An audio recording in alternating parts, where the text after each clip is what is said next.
کلا انہا تذکرہ،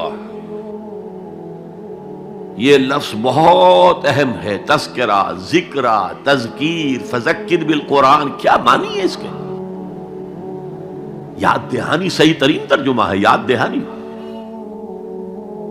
ایک ہے کسی کو کچھ سکھانا، نئی بات سکھانا، ایک ہے یاد دہانی.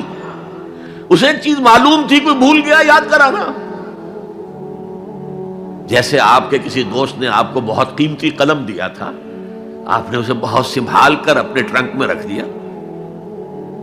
اب سال ہا سال ہو گئے، نہ دوست سے ملاقات، نہ وہ یاد. اچانک آپ نے کسی روز ٹرنک کھولا اور وہ قلم آ گیا، تو آپ کو دوست یاد آ جائے گا کہ نہیں؟ اس لیے قرآن آفاق و انفس کے لیے آیات کہتا ہے. ہم اپنی آیات دکھائیں گے تمہیں، نشانی جس کو دیکھ کر تم ہمیں پہچانو گے. اور تذکرہ کا مطلب کیا ہے؟ پوٹینشلی ایمان ہر انسان کے دل میں موجود ہے. یہ جو روح جو ہمارے قلب کی مسکن نکید ہے، اس میں اللہ کی معرفت بھی ہے، اللہ کی محبت بھی ہے. البتہ ذہول کے پردے پڑ گئے ہیں، بھول اور نسیان طاری ہو گیا ہے.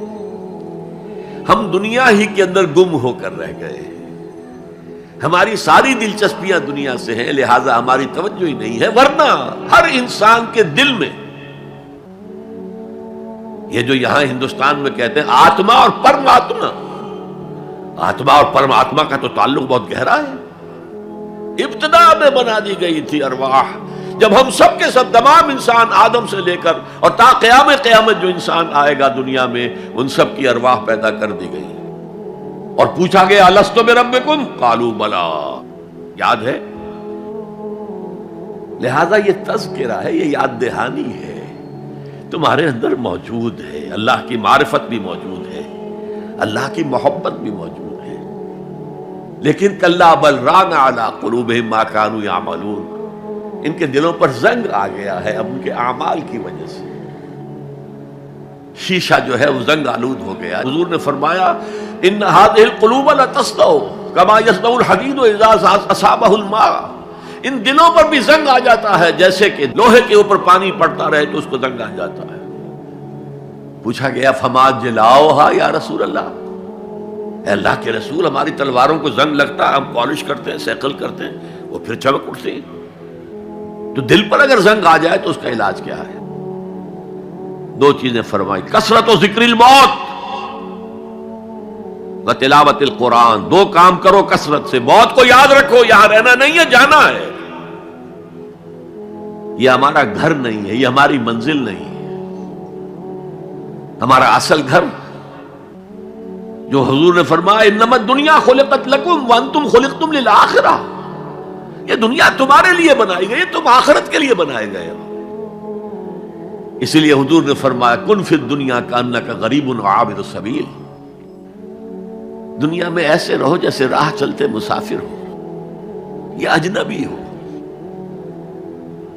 اپنے بارے میں فرمایا مالی ولی دنیا، مجھے تمہاری دنیا سے کیا سروکار، انما مثلی کراکب استظل تحت شجرۃ ثم راح فترکھا، میری مثال اس مسافر کی سی ہے جو ذرا سستانے کے لیے کسی درخت کے سائے میں بیٹھتا ہے تھوڑی دیر. وہ اس کا گھر تو نہیں ہے، اس کی منزل نہیں ہے، پھر وہ اس کو چھوڑتا ہے، اپنا راستہ لیتا ہے.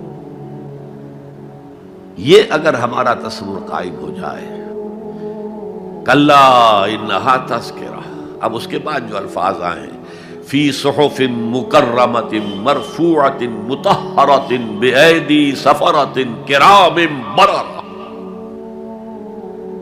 یہ جو قرآن ہے، جو تذکرہ ہے، یہ بڑے ہی انتہائی پاکیزہ صحیفوں میں ہے.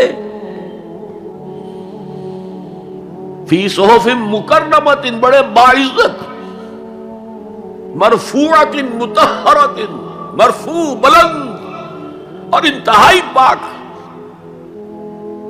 بے ایدی سفرۃ، یہ کن کے ہاتھوں میں ہے؟ لکھنے والے وہ فرشتے. بے ایدی سفرۃ کرام بررہ، جو نہایت باعزت ہے، بہت وفادار ہیں اللہ کے. یعنی اصل قرآن کہاں ہے؟ لوح محفوظ میں ہے. اصل قرآن کہاں ہے؟ ابھی اگلی جو پڑھیں گے ہم کتاب مکنون چھپی ہوئی کتاب کے اندر ہے. اصل قرآن کہاں ہے؟ وَإِنَّهَا لَفِي أُمِّ الْكِتَابِ لَدَيْنَا لَعَلِيٌّ عَظِيمٌ. یہ تو اس ام الکتاب میں جو ہمارے پاس ہے بہت بلند ہے اور بہت عظمت والا ہے.